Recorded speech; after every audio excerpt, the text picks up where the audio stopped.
Hello and welcome back to game number 16 of Masters of the Chessboard, where we are going through the famous Richard Reti's book, Masters of the Chessboard, looking at each of the games and Reti's analysis of these games.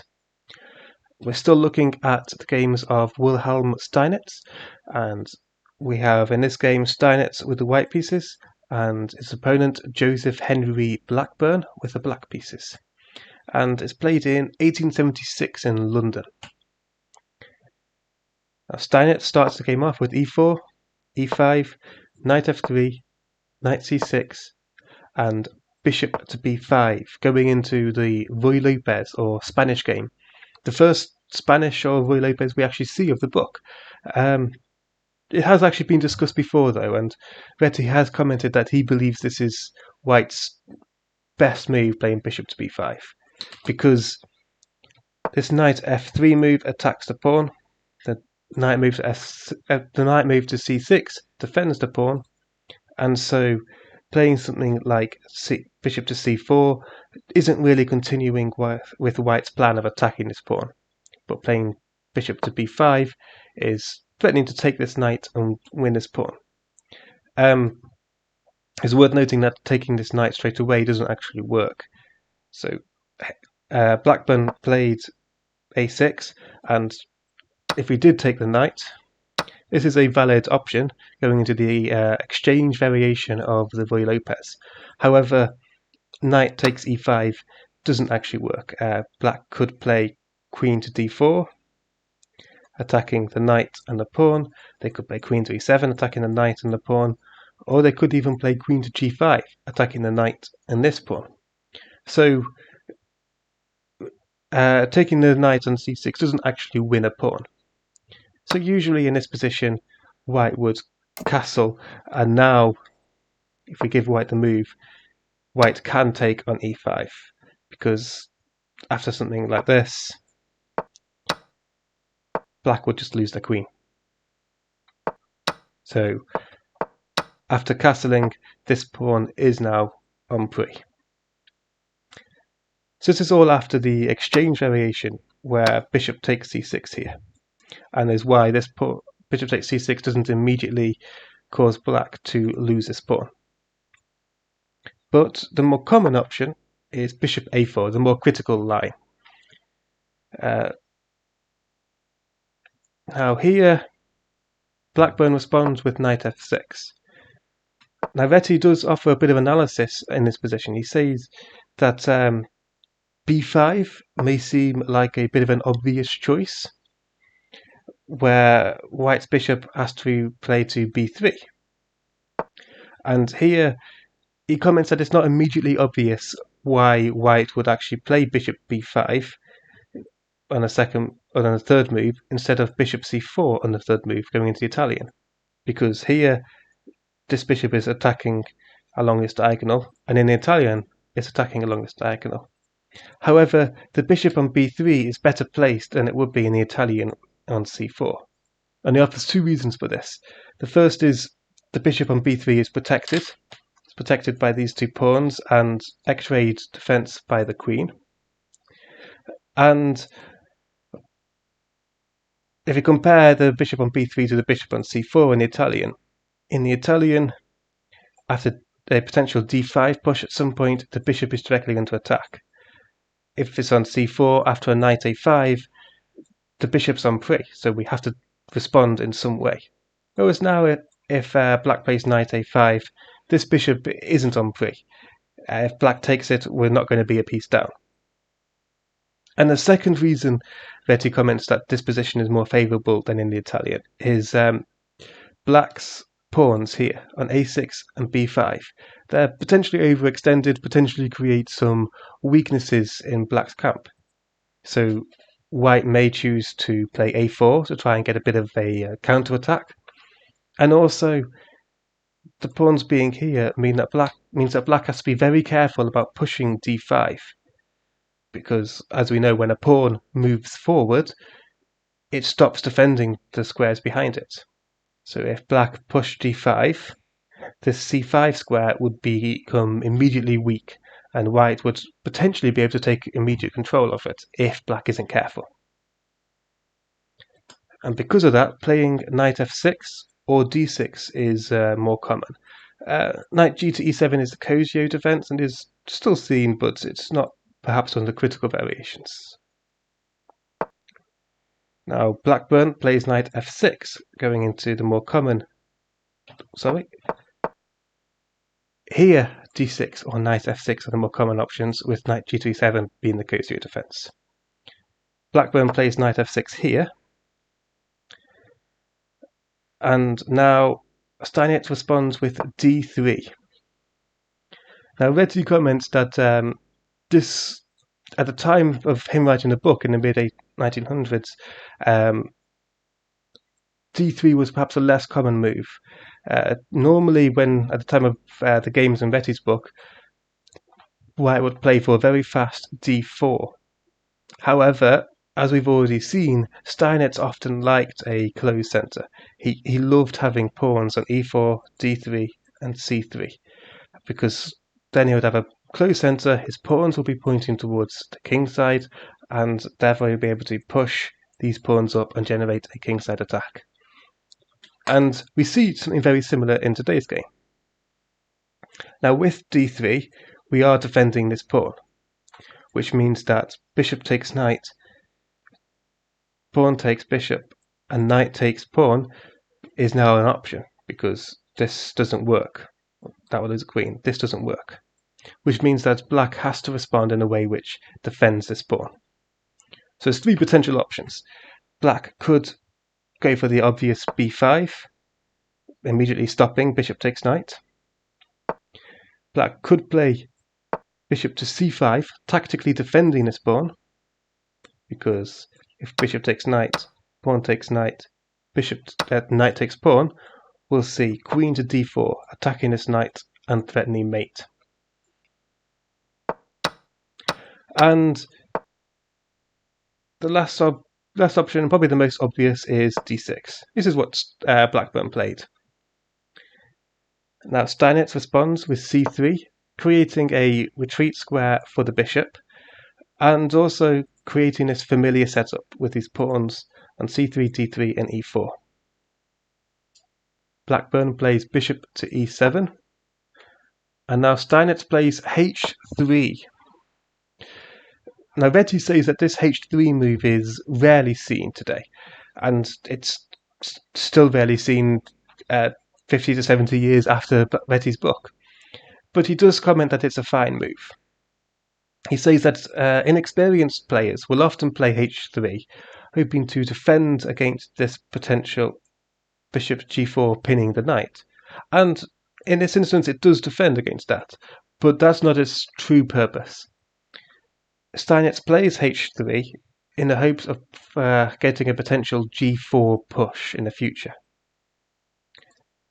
He doesn't play it just because he's worried about this pin, he plays it with a long-term plan involved of g4.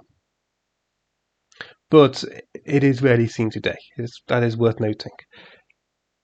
Now here Blackburne castled, Steinitz played queen e2. Now this move has a few different reasons behind it.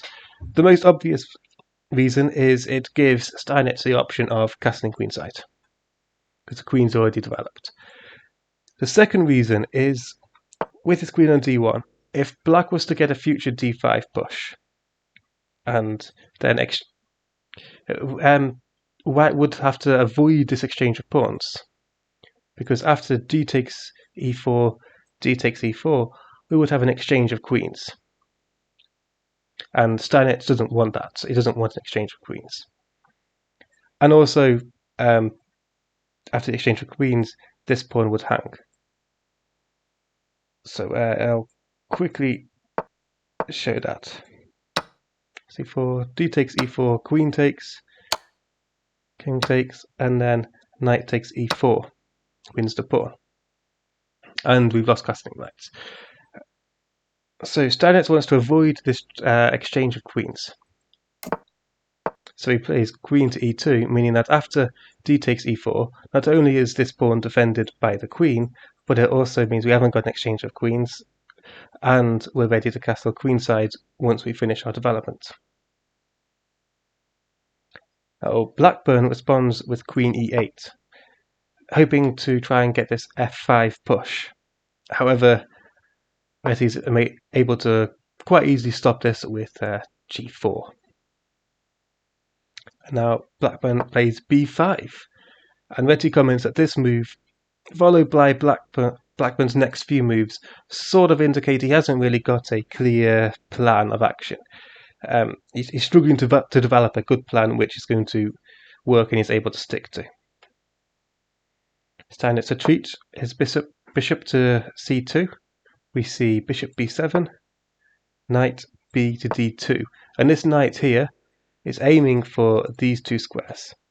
It's going to go to f1, to e3, and then to either f5 or d5, to one of these outposts.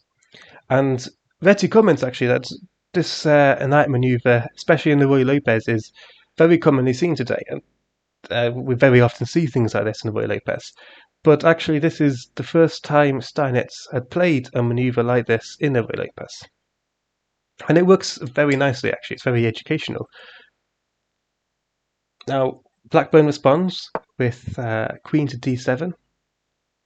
We see knight to f1, knight to d8, knight to e3, as we planned, going to f1 to e3, hoping to jump into f5 or c5, knight to e6, and knight f5. And now it's only natural, really, that Black would want to try and kick this knight away. However, perhaps Black should have tried to move this bishop out of the way first, because we see Black plays g6 to kick this knight away, and Steinitz grabs the dark square bishop. Now it's an equal trade material, 3 points for 3 points, except Reti discusses the weak points in Black's camp at some depth, and we see why actually this position now favours White. So he says that this is the first time he's properly analysed weak points, and he says a weak point is when a square cannot be protected by a pawn. So in this instance, the weak points could be f6 and h6, because there's no pawn to attack the pieces, to defend these two squares. And another requirement of a weak point is that a piece may be able to be placed there without being driven off. So we could get a piece to h6 and f6, and Black may not be able to easily drive them off. And he comments that these are dark square weaknesses around the king, and Steinitz played his knight to f5, and after the opponent created this weakness, this dark square weakness, he took the dark square bishop. Now if Black still had the dark square bishop, Black could have this bishop on g7, which would be very useful for defending these two squares. But he hasn't, which means that these weaknesses on the dark squares are almost permanent. Black's given away the only defender of these dark squares. And now we see how Steinitz executes the next stage of his game plan, which is to exploit these weak squares. So he starts off with bishop to e3, but the best move according to Qe2 is bishop to h6. But actually I quite like this bishop e3 move. It may not be as good, but it's certainly a bit more educational and thematic. Now here we see knight 8 to g7, castles queenside, c5, and now d4. And here we see White preparing to exploit these weak squares here. So how is he doing this in this position? It doesn't look like he is. Well, the idea is that he's hoping to exchange off these pawns and therefore gain control over this long diagonal. Because if he can place his dark square bishop on this long diagonal, he would have a decent amount of control over these weak squares in Black's position. And we see e takes d4. No, we don't. C takes d4. E takes d4. C takes d4. And now the fatal error c4. So Blackburne's hoping to try and create an offensive against Steinitz's king. It's obvious what he's hoping for. He's hoping to try and get this pawn storm. But he's actually helping Steinitz in the process, because Steinitz can now play d5 with the tempo, After the knight moves, queen d2, and he's planning on getting his queen to h6 and his bishop to f6. And we see how this c4 push actually it just gives Steinitz the ability to just freely move his pieces to where he wants them. We see a5, hoping to continue pushing these pawns.